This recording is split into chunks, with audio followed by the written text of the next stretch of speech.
കഴിഞ്ഞ 3 മാസത്തെ ഇടവേളയ്ക്ക് ശേഷം പ്രധാനമന്ത്രി നമ്മുടെ കേരളത്തിലേക്ക് കാലെടുത്ത് കുത്തിയിരിക്കുകയാണ്. അദ്ദേഹം എയർപോർട്ടിൽ നിന്നും പുറത്തേക്ക് ഇറങ്ങി വരുന്ന കാഴ്ചയാണ് നിങ്ങൾ കാണുന്നത്. മാധ്യമ പ്രവർത്തകരടക്കം അവിടെ കൂടി നിൽക്കുന്നുണ്ടായിരുന്നു.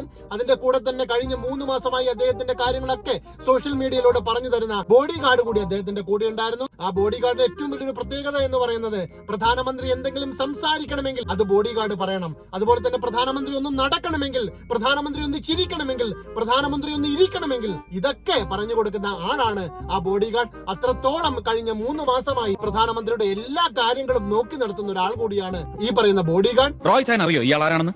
ഇല്ല. ഇയാള് ഇന്ത്യൻ മിലിറ്ററിയുടെ സൈബർ ഇന്റലിജൻസ് വിങ്ങിന്റെ കമാൻഡിംഗ് ഓഫീസർ മേജർ ശ്രീകുമാർ.